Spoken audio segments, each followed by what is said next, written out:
9:48 a.m. I did have plans to go to the buffet and be the first one there. I was up at about 7:30. Decided not to go right out, did some baseball trivia, did some stuff for the channel. Now I'm gonna go out, gonna get some paper plates from my car first.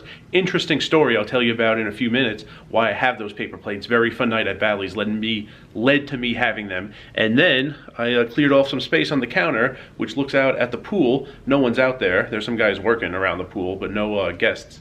But gonna bring back the food in that one box I get at the MGM buffet, lay it out on the counter on some paper plates. I bet it'll look like way more food. I've eaten it, of course, right out of the box. I usually get it, go into the sports book and just eat it there. Since I have a room so close to MGM, I'll bring it back to my room here in Excalibur and kind of set it up a little fancy as I could with paper plates in a hotel room. And then that will be about it. I don't know. I literally have no idea what my poker play today is going to be. It could be anything from playing 10 hours at MGM in order to set up a buffet for tomorrow. It could be no play at all. That would be tough eating wise. I would probably like have food ready in the room so that when the challenge ends at 1:02 a.m. technically Wednesday, you know, calendar day Wednesday, but most people would say like Tuesday night, 1:02 a.m., have something ready to eat that I paid for. And it could be anything in the middle. I could play Bally's just because it's fun, not really caring about the comps. And you know, after like 6 hours, get like a pastry at the pizza place in Paris. I could see playing like 4 hours at Caesars, and then day 5 getting 2 bagels at the Starbucks in the food court.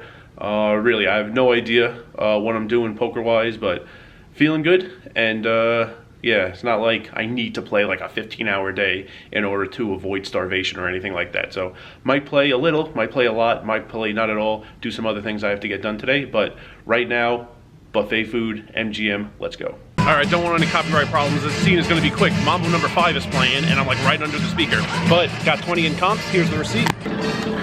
There was a line, I didn't wanna like wait in line and ask, is it $19 or $20? So I just got 20, pretty sure that's good. Gonna go in. And what a playlist, now it's Avril Lavigne. I like the song. Anyway, gonna go in, get a ton of food, gonna go back to Excalibur.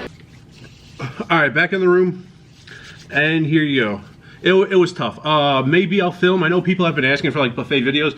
Maybe I'll film in a couple weeks. My friend from Kansas is in town for March Madness. I know one day we're gonna go to the MGM buffet, sit down. It will be much easier to film without my hands full with the drink, which I had Powerade and threw the cup out already, and filling this box up. It was real tough to film while doing this, so I really didn't. Here you go. Can you see this?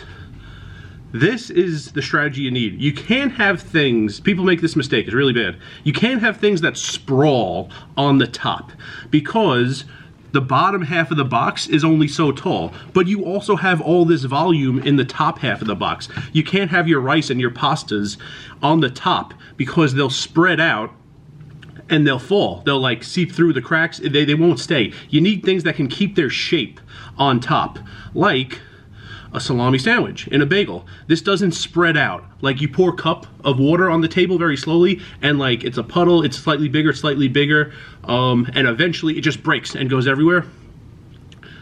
This bagel doesn't break and go everywhere. So you could have that in the top half of the box. This bagel doesn't break and go everywhere. You could have that in the top half of the box. Also had a little breakfast burrito, and what's left, kind of everything goes together after that. Get my utensils out here. Ha!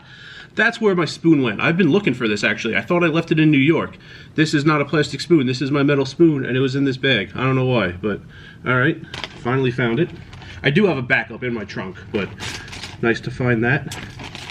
Also gonna need a knife and hope there is still a fork somewhere in here.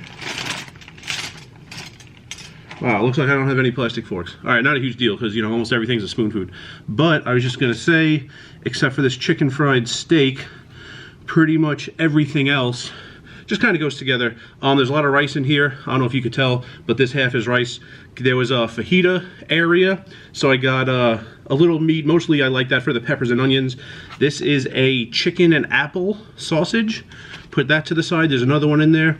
There's your classic breakfast sausages. There's like 4 in here.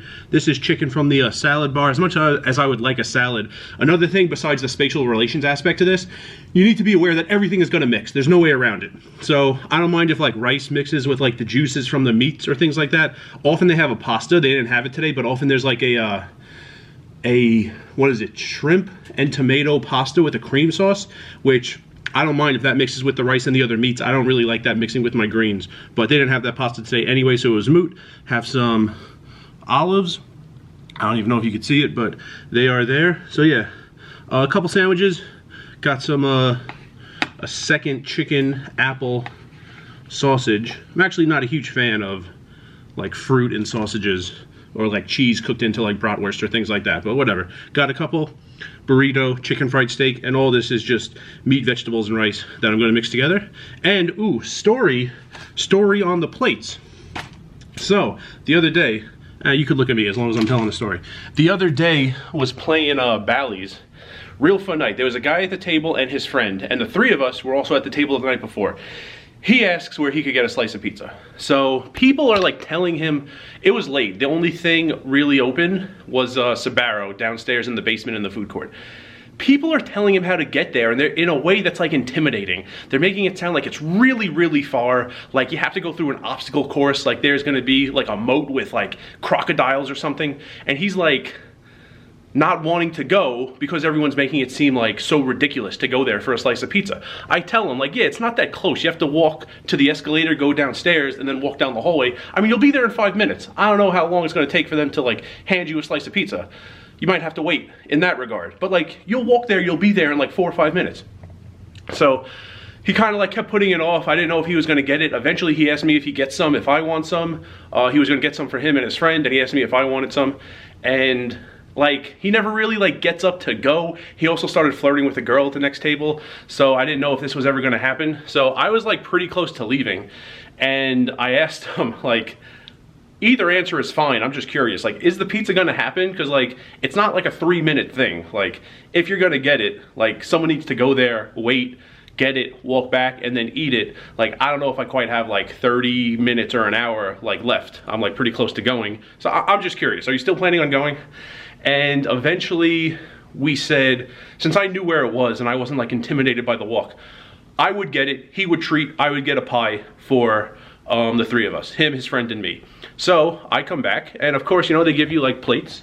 Actually my camera was on the Sbarro bag, and plates, and I have these crushed red pepper and Parmesan cheese things. I don't like things going to waste. So, you know, the things we didn't use, I took with me, and that's why they're in my car. But even though it's unrelated to the plates, I wanted to mention this because that guy was so much fun. The first night we were on opposite sides of the table, we weren't talking a ton. The second night we were sitting right next to each other, so we were talking all night. He won $5 from me in Keenan and Kel trivia.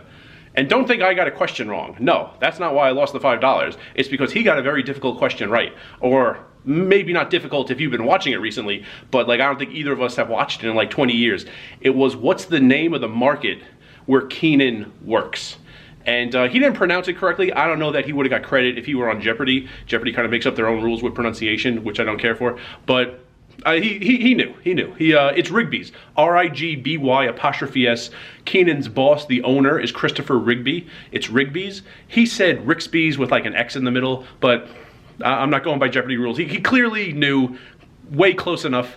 He won the $5, so that guy was fun. So in addition to Keenan and Kel trivia, we had some pizza, we played some poker. We got, well, I got a couple plates out of it. I wasn't really looking for them, but better use them in a fashion like this than just throw them in the garbage. So I'm gonna eat food. Haven't been eating a lot in the last 3 days. I'm gonna go to town on all this food, and eventually in like 3, 6, 7 hours, whenever I play poker, you'll know about it.